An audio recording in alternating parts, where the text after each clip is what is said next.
All right, Brian. I've been looking at your shot, and I definitely have some tips for you. First off, you're off to a good start. It looks like you're going a little bit fast because the first part of the slow motion video is really fast. So make sure you slow down and you can stay balanced in your entire shot. And that's just the first thing. For footwork, there's a couple of things. The first is your left foot. It looks like it's turning backwards a little bit. This is probably from you going too fast, but you want to be able to keep your left foot sideways. This is number one, going to slow you down, and it's going to keep your hips lined up at the target. It's going to keep your body working in that direction. Rather than having to change angles by turning it around backwards and all this stuff, keeping it lined up at the target and moving that way is going to be a lot more powerful for you. And then this last step, it looks okay as far as like you're offsetting it, you're planning it correctly, but you don't have the correct weight shift. You can tell because your front foot jumps backwards as you're throwing, and that means that you're focusing too much on twisting and you're not getting your straight line weight shift going. So you want to get your weight shift coming from your left foot onto your right foot.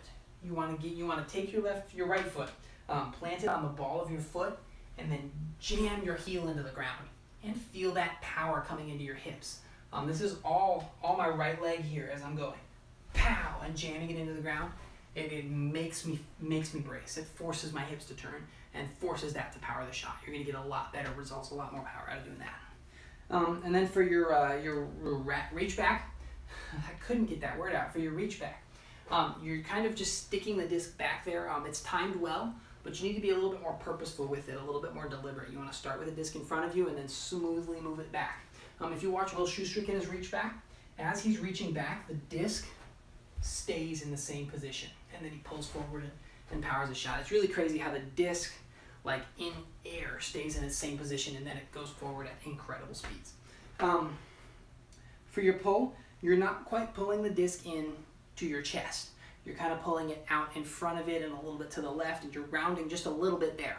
Make sure you pull the disc all the way into the middle of your chest here, and you get your hand on the outside and the elbow up. This is going to make your power pocket here, and this is going to help you your arm fold around the disc, and then your arm unfold and power the shot.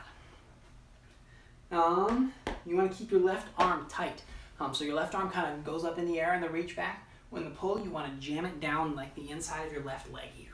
That's going to keep your shoulders turning, and it's going to keep your arm angle here correct. It's going to help you power the shot a lot better, because if your arm is back here, if your arm is away from your body, it sort of drags behind.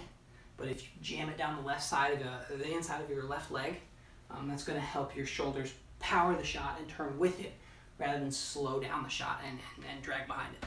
So that's really all I've got for you. As far as discs, I would recommend an Escape. I don't know if you've thrown one already, but it's a great disc. It holds a hyzer, straight shot, and hyzer. It'll do pretty much whatever you need it to, but it's really glidey, and you won't grow out of it. If you throw really far, you can still throw an Escape really far. It's a great disc. I highly recommend it. And I think that's all I've got for you, Brian. Let me know if you have any questions.